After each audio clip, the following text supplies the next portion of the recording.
Y entonces ya después que me hablaron mis otras hijas, sobre todo una hija que estaba con mi esposo en Guadalajara, lloré y lloré. Le dije, ¿sabes qué? Le dije, esto lo tenemos que vivir desde el amor. Y me dijo, mamá, ¿y cómo es eso? Le dije, no sé, pero pregúntale a tu prima Toña. De plano, porque no sabía cómo, pero dije, lo quiero vivir desde el amor, ¿no?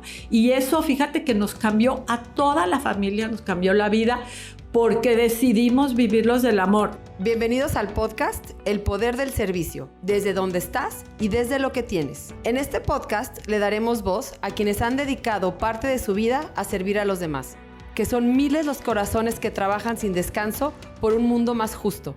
Desde este espacio queremos que quienes nos escuchan encuentren su causa y su lucha, que todos, desde donde estamos y desde lo que hacemos, podemos cambiar el mundo de alguien.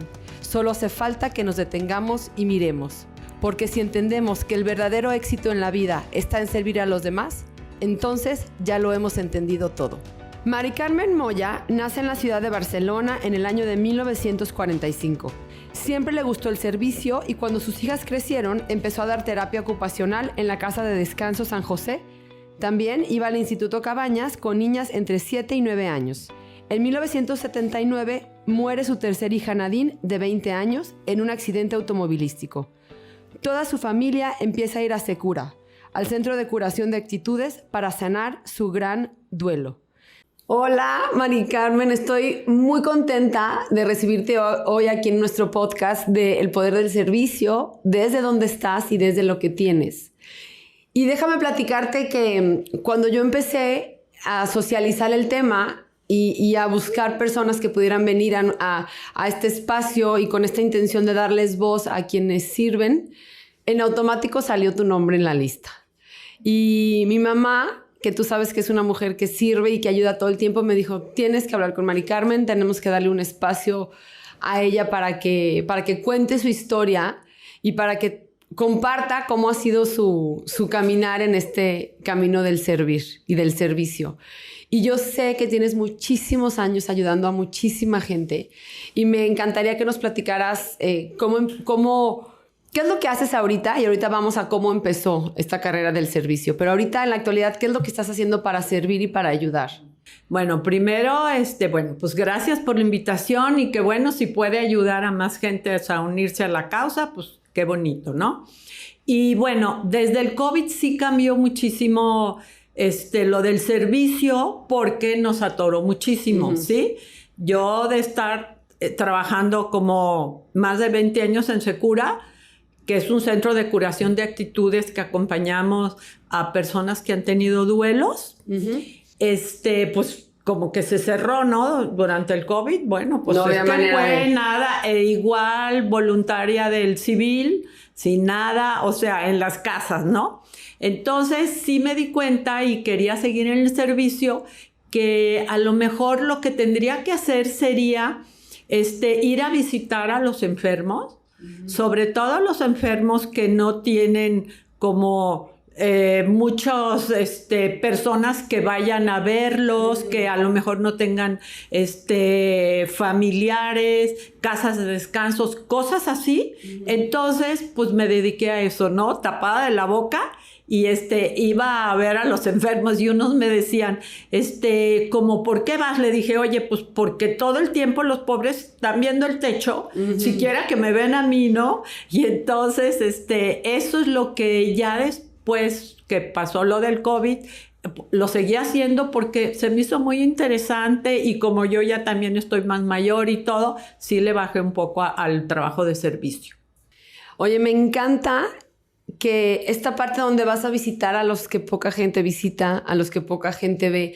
O sea, a mí siempre, y desde que estoy yo también como trabajando en estos temas, lo que más me ha movido es esta parte de detener mi vida acelerada para mirar al otro, para escuchar al otro. Entonces, imaginarte a ti, una mujer que maneja, que va, que viene, que tiene hijos, que es activa, detenerse y dedicar quizás su mañana o su tarde a visitar a los enfermos, me parece uno de los actos más hermosos y más humanos. Entonces, me encanta que la gente que nos escucha pueda saber que efectivamente hay gente que visita a quienes nadie visita nunca. Y platícame un poquito, porque a mí se me hace súper interesante saber a partir de dónde nace esta idea de trabajar con la gente. Normalmente las historias que se cuentan es me pasó algo o vivimos una situación familiar o hubo un cambio drástico en mi vida y a partir de decido hacer. Y yo sé que en tu casa hay una historia importante de a partir de dónde nace esta idea de acompañar a la gente en su duelo. Y hasta donde tú quieras y como tú quieras, nos encantaría que nos la compartieras. Sí. Bueno, primero, yo creo que siempre he tenido así como el gusano del servicio, o sea, como que desde chica. Entonces, ya que, bueno, me casé a los 24 años, entonces ya que tuve a mis 3 hijas y ya la chiquita iba al kinder y eso, empecé a ir al asilo San José durante un tiempo prolongado y luego empecé también a ir junto con el asilo San José, que iba una vez a la semana a darles una terapia ocupacional. Me fui al Cabañas, ¿no? Al Instituto Cabañas, primero abrazando chiquitos y ya después los niños que menos salían eran las niñas entre 7 y 9 años. Entonces, una amiga y yo la sacábamos, bueno, al principio hasta que nos conocieron bien, claro. Y estaba Amparito González Luna en ese tiempo y entonces ya nos las llevábamos a patinar, nos las llevábamos a cosas, ¿no? Todas las semanas. Así empecé con el servicio y ya después, en 1997... mi tercera hija, Nadine, de 20 años, que estaba estudiando en el ITESO Arquitectura en mitad de la carrera, fueron a San Miguel Allende y tuvieron un accidente en la camioneta que iban. Antes no se usaban los cinturones de seguridad, hace 26 años. Entonces iba dormida, entonces abrieron las puertas, salió disparada y murió instantáneamente. Entonces, pues a toda la familia nos cambió la vida, pero gruesísimo, así como nos movió 1000 el tapete. Entonces, empezamos a ir a Secura, ¿sí? Con Lucero Aguirre, que empezaba Secura en Guadalajara, empezaba a acompañar duelos. Entonces estuvimos yendo todos, mi esposo, mis otras 2 hijas y yo, estuvimos como un año yendo, ¿no? Y después de eso, yo dije, bueno, yo tengo que ayudar realmente a los papás que han perdido hijos porque es mi experiencia y la quiero compartir, ¿no? Entonces fue que todavía la palabra tanatología no se escuchaba, ¿eh? Hace 26 años de verdad era una palabra rara, ¿no? Pero entonces de México, el Instituto de Tanatología, por medio de la UNAM, vino a Guadalajara en el Hospital Ángeles del Carmen y tuve la oportunidad de tomar un diplomado que duró más de un año y venían los fines de semana.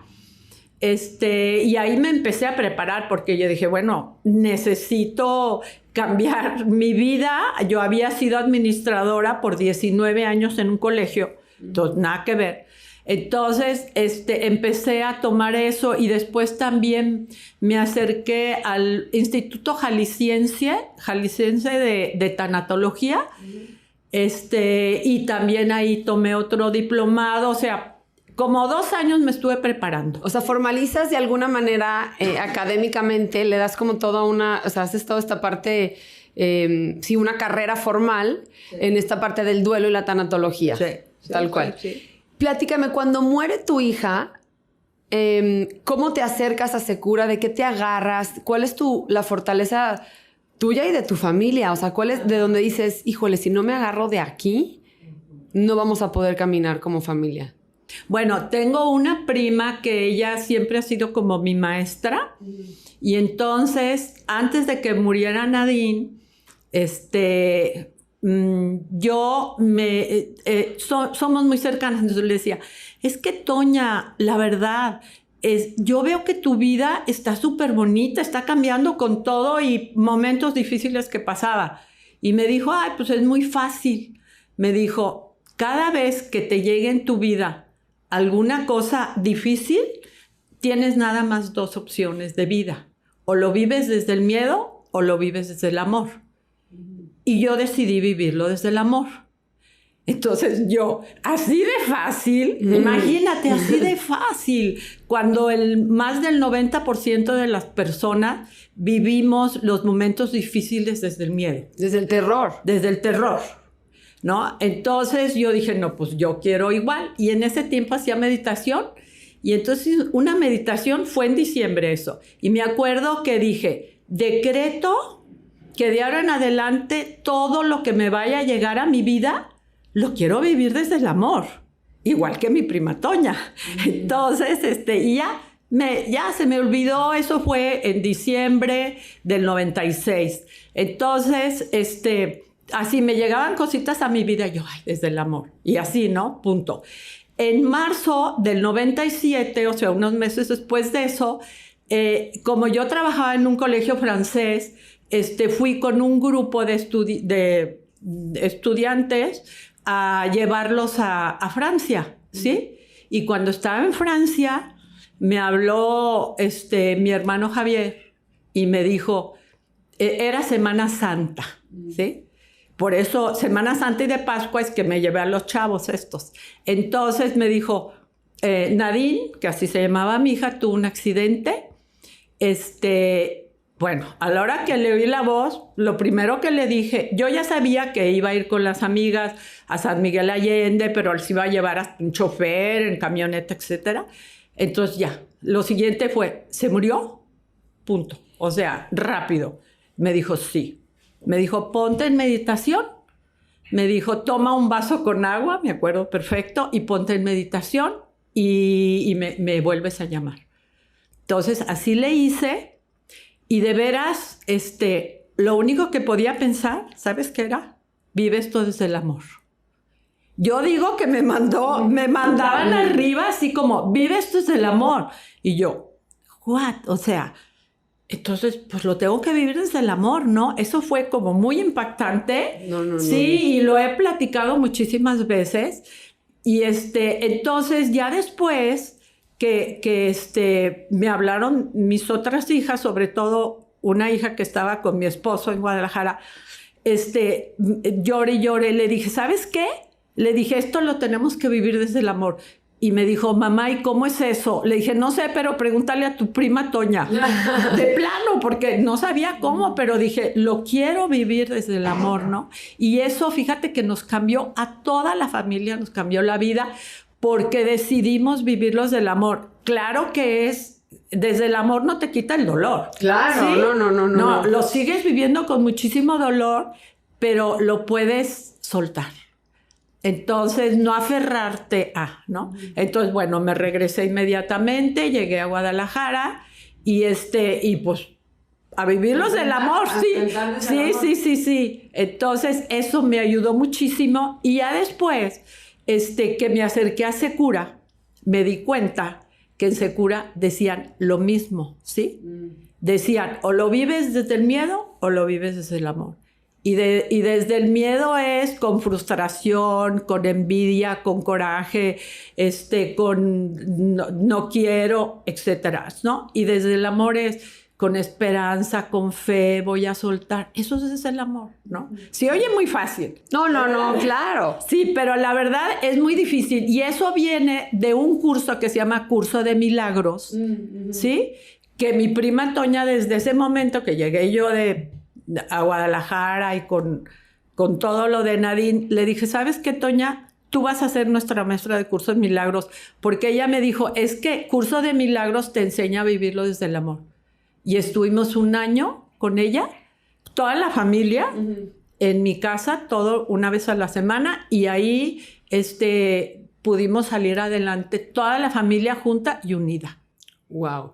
Porque cuántas historias de pérdidas conocemos cercanas de gente que le cuesta el matrimonio, de familias que se acaban, ¿no? Como que cada quien vive desde una manera diferente y cada quien interpreta súper diferente una pérdida tan importante.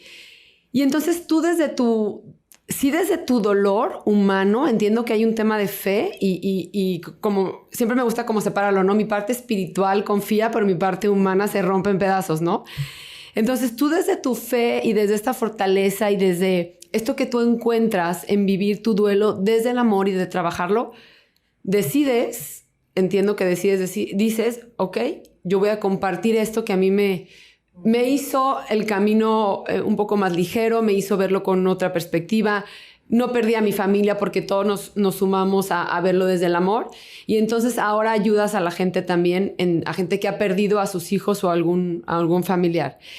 ¿Y cómo te encuentras a la gente? O sea, en este mundo donde hay tan poca espiritualidad, en este mundo tan rápido, en este mundo donde todo lo material es tan importante, siento que, de por sí nadie está nunca preparado para una pérdida, ¿no? Pero si tú empezaste hace prácticamente 20 años con esto, ¿cómo te encuentras ahora la gente que pierde un hijo? ¿Hay alguna diferencia o el dolor es el mismo? ¿Están más receptivos, menos receptivos? Platícame un poquito de lo que te encuentras.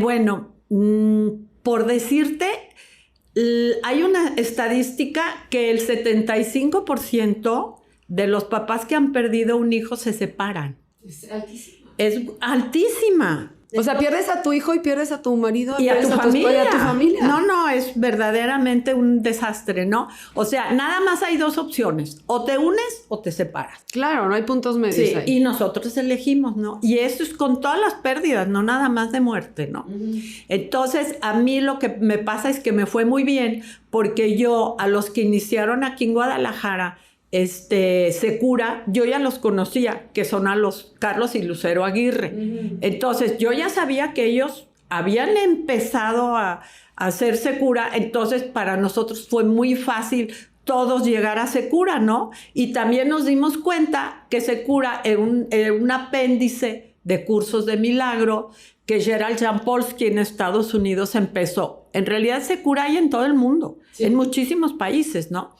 Entonces, ahí, ya después de que estuve en los diplomados y todo, entonces ya empecé a tener grupos de papás y acompañamientos personales con papás de duelos, sí.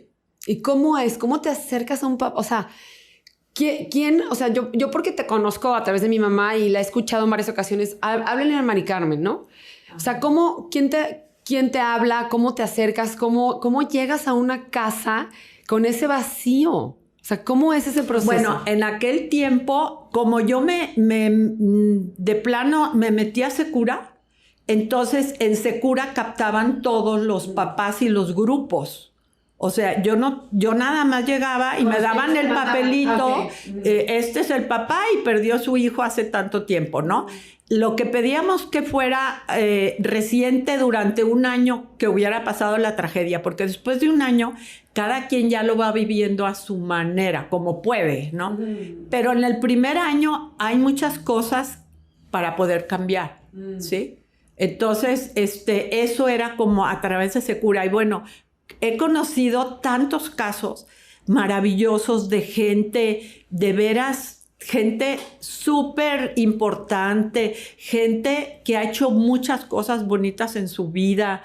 O sea, realmente eso ha sido espectacular. Porque en Secura, una de las frases que me encanta es que dice que dar y recibir es lo mismo. Es lo mismo. O sea, la gente hay veces que llega así y yo llego, allá llegó el ángel. Le dije, no, yo las alas las dejo. Entonces, porque realmente cuando una gente te abre su corazón, en ese momento ya está recibiendo algo maravilloso y entonces ya no es de que nadie se dé las gracias, ¿no? Ya ella me está abriendo su corazón, él me está abriendo su corazón, ¿no? Entonces, eso es como escuchar nada más. En realidad, no creas que hago nada casi. Prácticamente lo único que hago es escuchar, espejear, que llamamos, ¿no? Escuchar a la persona cómo lo vivió y nada más decirle 2 o 3 cositas, pero el acompañamiento es escucha. Escucha, pero es muy importante sin hacer juicios. Claro, qué fuerte, sí. Entonces eso es de que, a ver, Mari Carmen, tú nada más estás aquí para escuchar, ¿no? Entonces eso me ayudó muchísimo, ¿sí? Y luego, bueno, cuando conocí a tu mamá, en el Mesón de la Misericordia con enfermos de VIH, porque cuando terminé el diplomado tenía que hacer un servicio de horas, y entonces me tocó en Santa Teresita, que como yo vivo por aquí cerca, pues me fue muy bien, y yo no sabía que era un sanatorio chiquitito que tiene el IMSS de pura infectología. Entonces el 80% eran enfermos ya con SIDA declarados y hepatitis C, pero el 80% era, y de ahí conocí los enfermos de VIH, y en aquel tiempo se morían todos. Oye, se morían todos y nadie se les quería acercar. Sí, y aparte... O sea, tú sí le jugabas un poquito al Jesús, ¿no? Es que yo, acercándote a las camas con la gente. Sí, es que cuando yo llegué, o sea, yo no sabía ni a dónde llegaba. Ya cuando entré me dijeron, no, es que es infectología. Yo, bueno, ok.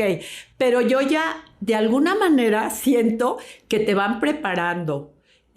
Yo había leído mucho sobre VIH-Sida, sobre todo uno que se llamaba Más Grande que el Amor, que era desde el 82, ¿no? Yo ya más o menos ya sabía que no se contagiaba más que con la sangre.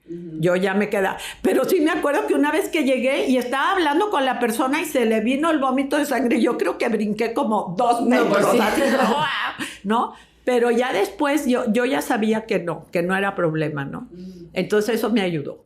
Y en tu acompañar a las personas que están con una enfermedad terminal, sobre todo con una enfermedad como el SIDA, ¿no? Que es tan difícil de enfrentar socialmente.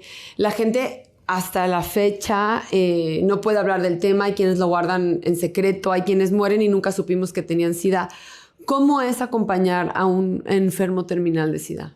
Bueno, como a mí me tocó en el Mesón de la Misericordia, ahí todos los que tenían VIH-Sida. Entonces, ahí ya era el tema abierto, ¿no? Entonces, era, yo siento que mucho ayuda a acompañar a toda la familia de esa persona que está en etapa terminal, ¿no? Entonces, y lo único que se puede hacer es muy fácil, es acompañarlo desde el amor. O sea, no desde el miedo, porque casi siempre optamos por el miedo. Entonces, acompañarlo desde el amor es agarrarlo, apapacharlo, decirle, no estás solo, yo aquí voy a estar siempre contigo. Ese tipo de cosas, ¿no? Y entonces, era otra vez es lo mismo, es desde el amor, o sea, ¿sí? Y entonces, bueno, pues ahí tuve muchas oportunidades de conocer gente que los habían abandonado, ¿sí? Entonces era maravilloso porque están tan agradecidos que vayan a verlos que en realidad, se los prometo que yo hasta pagaría por ir a hacer ese trabajo, ¿no? De ver a la gente así que te quiere tanto, que te abre el corazón. No, la verdad, wow. Sí. Oye, y quisiera que nos platicaras, Mari Carmen, un poquito de... Que ahorita hicieras como así... memoria de alguna experiencia, de todas estas que has vivido, porque estás para escribir un libro, de todo esto que has hecho, que me contaras como alguna experiencia donde te hayas acordado incluso de Nadine, que digas, híjole, no cabe duda que esto, o sea, que haya muerto Nadine, tiene un propósito porque hoy que estoy haciendo esto, o ahora, supongo que lo ves todo el tiempo, ¿no? Pero ¿qué nos puedes compartir una experiencia así en particular que digas, esta me la llevo en el corazón por siempre? Bueno, lo de Nadine es como, hasta la fecha, es de darle las gracias, ¿no? Gracias, Nadine, porque con todo el dolor que llegó a nuestra vida, pudimos salir adelante, nos unimos la familia y toda la familia, porque incluye a mis hijas, nos dedicamos ahora a esto y la verdad... ha sido maravilloso. O sea, todos los días le puedo seguir dando las gracias, ¿no? El año pasado que cumplí 25 años, o sea, seguimos en contacto con sus amigas, tenemos un chat y le hicimos algo súper bonito de los 25 años, un ritual. No, o sea, sigue como muy presente en nuestras vidas, Nadine. Yo creo que nos dio un empujón así, ¿no? Pero te voy a decir algo que es parte de lo que nos dejó Nadine y que a mí me hizo reflexionar muchísimo, ¿no? A través de ese cura empecé a ir a la Penal, a Puente Grande, en un programa muy maravilloso, yo digo, que se llama 100 días sin droga, ¿sí? Y el padre Rosti de los Javerianos les hizo como una cliniquita para que vivieran decentemente 50 hombres privados de su libertad. Sí. Durante 100 días, ¿sí? Y tenían que dejar totalmente la droga, porque la mayoría de los que están en la penal se drogan. Entonces, y quisieran ellos hacer un cambio positivo en su vida. Real y... Real. Entonces, de como 3,000 que hay, creo, o más, escogían, se apuntaban ellos para poder entrar en ese programa muy difícil, porque son 100 días de no tomar drogas y no ver a nadie, estar ahí recluidos, ¿sí? En un lugar mucho más bonito que donde estaban, claro, porque era como una especie, le dicen la clínica, es un área, ¿no? Y yo creo que una de las cosas que te quiero compartir es que yo, cuando iba a la penal, a mí me pegaba mucho cuando los violadores. Yo decía, es que los violadores, ¿cómo? Y que no sé qué, ¿no? Entonces, metía mi juicio, cosa que no se debe de hacer, ¿no? Cuando escuché las historias de los violadores en esos programas de 100 días sin vida, dije, jamás voy a volver a criticar. Porque esos violadores fueron violados, claro, ellos también. De sus circunstancias, ¿sí? Claro. Me acuerdo perfecto de uno que nos abrió el corazón y nos platicó. Su mamá, era la que llegaba a las casas y le enseñó a él a robar y a violar a los que estaban en la casa. Y él te enseñó. Claro. ¿Sí? Entonces yo dije, si yo hubiera nacido en esa casa, hubiera tenido esa mamá, yo también sería violadora. Claro. ¿Sí? Entonces, ¿sabes qué, Mari Carmen? Cállate la boca. Nunca, jamás vuelvas a pensar que los violadores son una gente malísima. Son malísimas porque tuvieron maestros de eso, ¿no? Entonces, cuando puedes entender al ser humano con esas fallas tan grandes, se te abre así como una gama así de que, ok, ya entiendo todos los asesinos que estaban ahí, que nos platicaban llorando, porque ellos sí muchísimos querían cambios, ¿no? De los 50 que entraban, al principio, por decirte, un seguimiento salían como 5 o 10 que querían cambiar sus vidas. Pero ya ahorita el programa, como ya van psicólogos y ya van de la Casa Tíbet y AA y un montón, nosotros íbamos como Secura a las pérdidas, ya ha cambiado mucho el programa y es un programa que realmente son semillas que hay ahí, ¿no? Entonces, eso para mí fue como darme cuenta de cómo somos los seres humanos y por qué llegamos a eso, ¿no? Claro. Y basta con detenerte un poco, como tú dices, a acompañar y escuchar la historia de alguien para tragarte tus palabras, para decir, híjole, no tengo absolutamente nada que juzgar y ojalá que sí nosotros todos juzgáramos menos, que de verdad pudiéramos entender desde qué privilegio estamos y por qué... Y por qué vemos la vida como la vemos. Pero hay otro lado de la moneda de gente que le ha pasado verdaderamente mal. O sea, yo trabajo mucho con las mujeres privadas de su libertad en el centro de reinserción también. Y también escuchas las historias y dices, víctimas de sus circunstancias, no tenían otra opción, no había más que hacer, ¿no? Pero todos los que estamos afuera, evidentemente juzgamos. Y sí creo que este tema del perdón, por ejemplo, que supongo que es un tema que trabajas muchísimo, o sea, perdonar, el regalo más grande que te puedes hacer, pero el regalo tan más difícil que te puedes dar a la vez. ¿Cómo vive alguien que ha tenido un duelo? ¿Cómo vive su perdón? ¿Cómo se perdona, por ejemplo, a alguien que está en la cárcel? Si mató a alguien. ¿Cómo se perdona a una madre que estuvo con su hijo en el momento de un accidente? ¿Cómo se perdona a un padre que nunca vio a su madre en sus últimos años y murió? ¿Cómo viven las personas el perdón? Sí, en realidad... los seres humanos, o sea, somos muy culpígenos. O sea, Nos echamos la culpa muchísimo. Yo así de broma, cuando estaba en Secura les decía, no, es que antes de entrar aquí al consultorio me dan ganas de que se den 3 con flagelazos, así con un látigo, paz, para que ya entren no sintiéndose tan culpables, ¿no? Sí, ya me di 3, ya lo que sigue. Ya, porque realmente casi todas las gentes que han tenido pérdidas es por mi culpa. Es más, yo, después de todo el proceso, en un principio decía, ¿cómo no la dejé ir a Oaxaca en lugar de San Miguel Allende? Fíjate, o sea, esa era mi culpa. O sea, yo, hasta que dije, a ver, ¿qué te pasa? O sea, era su momento de partir, ¿no? Pero siempre tenemos, aunque sea chiquitito, una culpa, ¿no?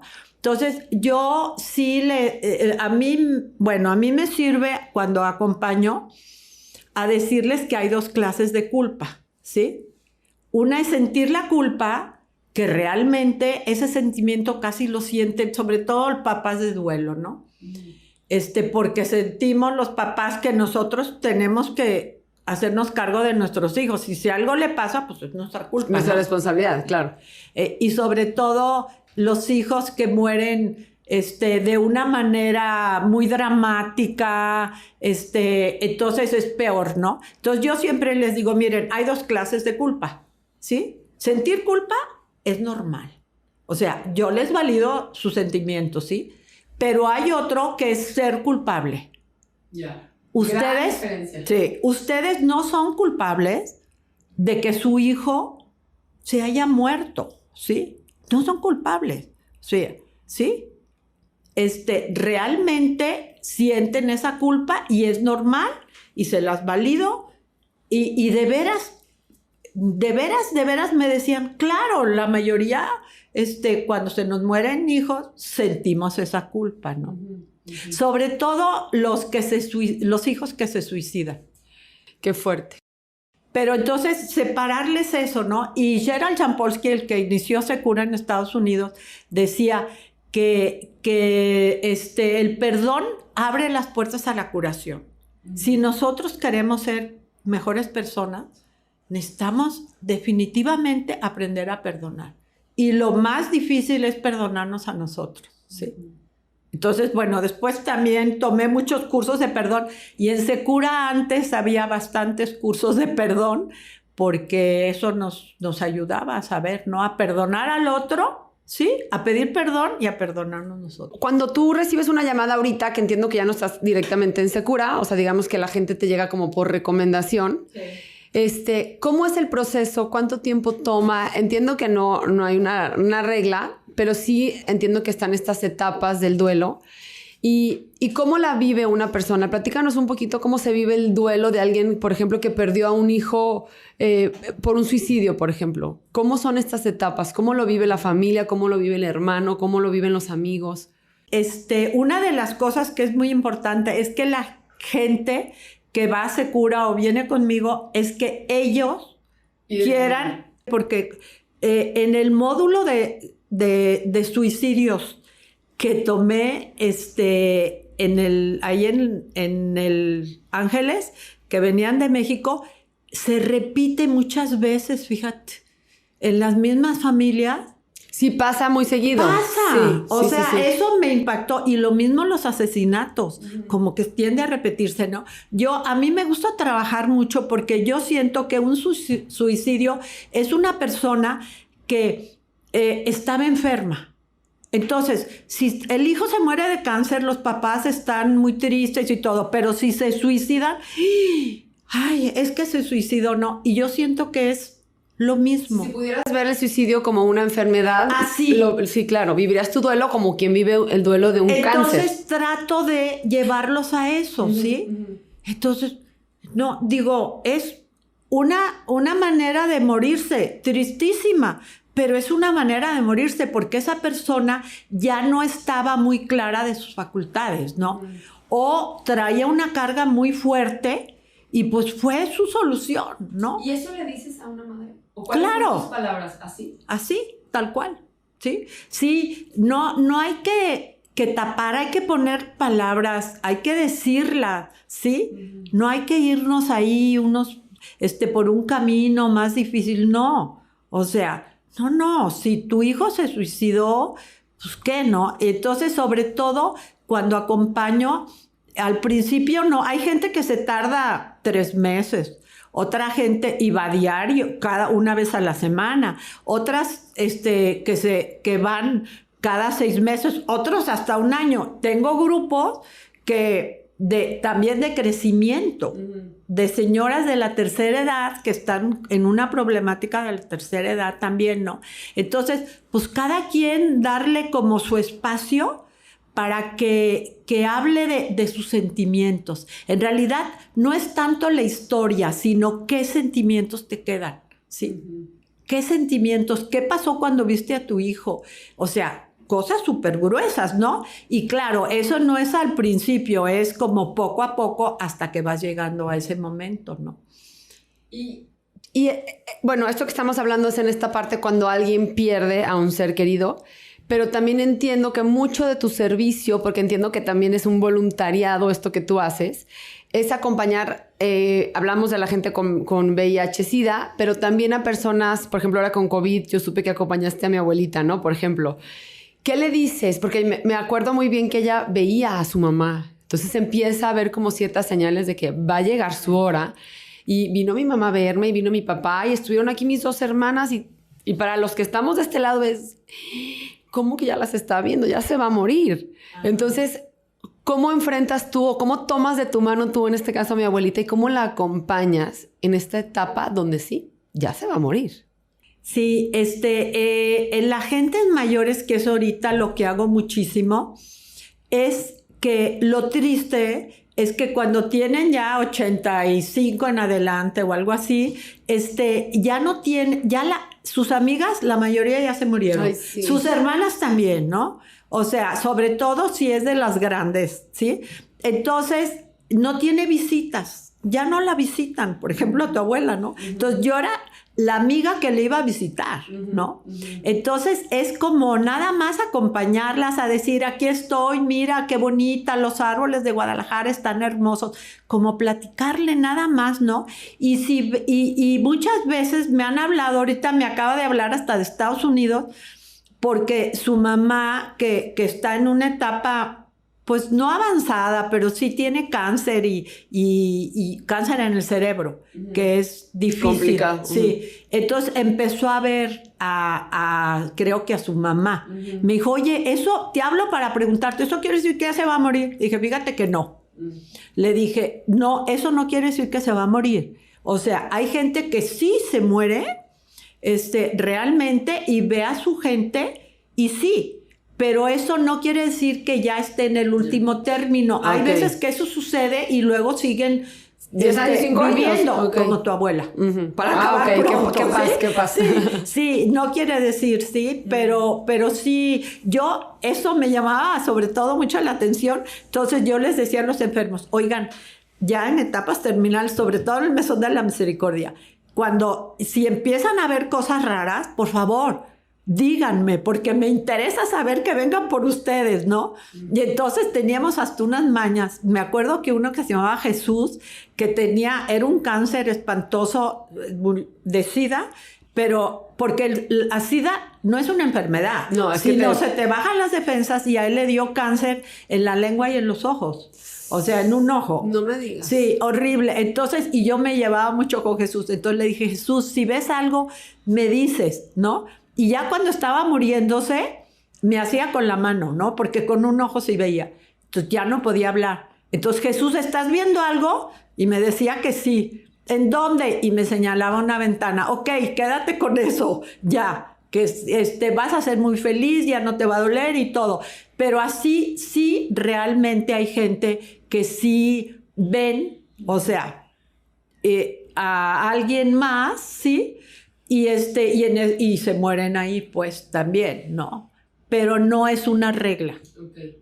Y ahorita que hablas de Jesús, no me puedo imaginar algo más triste que morir solito. O sea, por eso se me parece tan loable tu labor, porque acompañar a alguien en su muerte me parece uno de los actos más maravillosos de amor. Y pensar que si no fuera por ti, esta gente moriría sola. ¡Qué miedo! O sea, me explico, o sea, qué terror. Yo creo que todos tenemos mucho miedo a la muerte, y cuando la muerte ya se viene anunciando por una enfermedad, y cuando la muerte ya avisa que no tarda en llegar porque ya estás en etapa terminal, pues en cualquier momento te puedes ir, ¿no? Entonces yo siento como mucha ansiedad de pensar que hay gente que muere solita. Sí.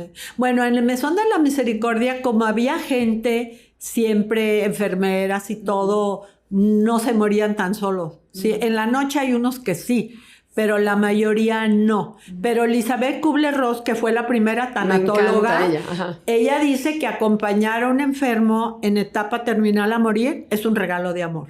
¿Sí? Y eso es un regalo de amor, ¿no? Y muchas personas ya para morirse, incluyendo parientes, me decían, te prometemos que de donde estemos te vamos a ayudar, ¿sí? Y así es, ¿no? Y mi abuela, que, bueno, yo nací en Barcelona y me vine cuando tenía 10 años a México con toda mi familia. Mi abuela, queridísima, que era como mi mamá, ella nos dijo, donde estén y me necesiten, prendan una vela, yo siempre estaré con ustedes.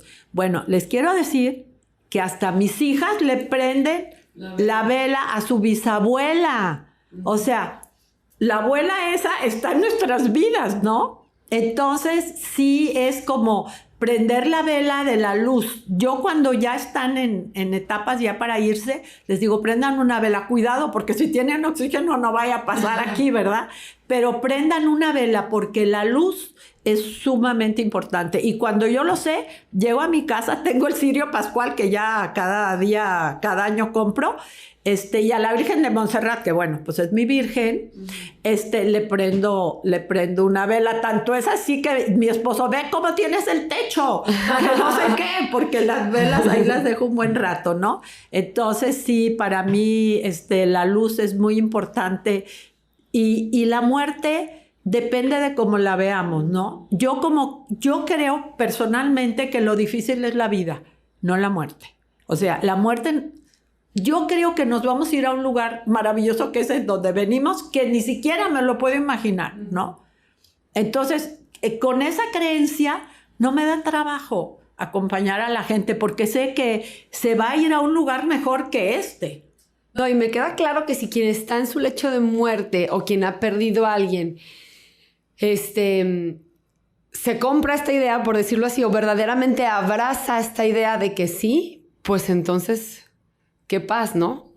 Qué paz. Tengo una conocida que perdió a un hijo muy chiquito y en algún momento cuando platicamos, nunca se me va a olvidar que me dijo, con una entereza y una fortaleza, me dijo, no puede estar en mejores manos que en las manos de María. Y yo me quería morir. Yo decía, qué entereza. Y ella de ahí se agarró. O sea, ella siempre con esta visión y obviamente su parte humana en un dolor terrible, pero su parte espiritual fuerte. Y así me dijo. Mi hijo está en las manos de su madre. Y vivimos aquí, y caminamos y no. Y esta parte de la luz me encanta porque esta frase me la dijo mi esposo un día y se me quedó bien grabada. Nadie se muere a menos que lo olvides, ¿no? O sea, claro. Nadie se muere a menos que lo olvides. Entonces me encanta que hables, por ejemplo, de Nadine como en presente, como que la sigas. Siempre es este conflicto de, ahorita que te pregunté, ¿cuántas hijas tienes? 3, ¿no? O sea, Nadine es una de tus hijas. Hay gente que no sabe qué contestar. Sí. O sea, 2, pero 1 en el cielo, 3, pero... No, o sea, es como siempre como muy clara. Y volviendo al tema de... Te voy a interrumpir.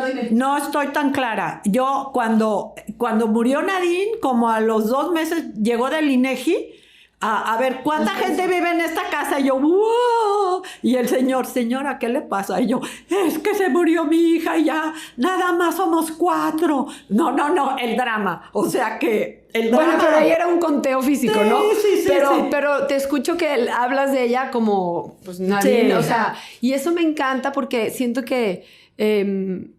pues que no se siente su vacío. Al contrario, vino a llenar, vino a iluminar y está muy presente y eso se me hace... increíble. Y volviendo un poquito al tema de la muerte, que es un tema fuerte, ¿qué te has encontrado en tu caminar respecto a esas muertes anunciadas? Esa gente que dice, claro, preparó, me dijo, me habló, nunca venía y ayer vino. O sea, ¿qué hay de esto? Sí, me ha tocado. Sobre todo me ha tocado mucho que la persona ya está muy mal y que está esperando que venga un hijo de Estados Unidos, por ejemplo. Lo espera literalmente. Y lo espera literalmente. Sí, definitivamente, porque yo creo que sí tenemos una fuerza muy grande, y podemos, bueno, yo también creo algo, o sea, es una creencia mía nada más y punto, pero yo creo que con nuestro libre albedrío que creo que Dios nos dio, yo creo que nosotros para este aprendizaje de esta tierra, definitivamente nosotros somos los que decidimos cómo, con quién y cuándo. O sea, eso no creas que se lo digo a toda la gente porque yo creo que las asusto, ¿no? Pero yo, y sobre todo gente que le está pasando tan mal, entonces dice, ¿cómo? Yo decidí esto para aprender, ¿no? Y yo siempre decía que lo que nos pasaba siempre era lo mejor. Y a la hora que murió Nadine, yo dije, ¿esto es lo mejor? ¿Cómo? Y yo decidí que Nadine muriera. O sea, yo decía, no es posible. ¿A qué horas decidí esto, no? Pero ahora sí lo puedo entender de otra manera y creo que sí. Es más, uno de los exámenes de tanatología es en una hoja que escribiéramos cómo queríamos morir, con quién y cuándo. Entregué mi hoja en blanco con mi nombre. Yo dije, bueno, a lo mejor este módulo me lo van a reprobar, ¿no? Y no, le dije yo no. Desde un principio siempre pensé que nosotros llegábamos a eso, ¿no? Que cada quien llegue a eso. A lo mejor para mucha gente es terrible porque sobre todo cuando está pasando mucho dolor, ¿no? Entonces es terrible, pero bueno, pues es mi pensamiento y es mi idea, ¿no? Y acompaño con mucho cariño a ese tipo de personas. Y te escucho como una mujer de mucha fe y entiendo y supongo que te agarraste de Dios ante la pérdida de Nadine.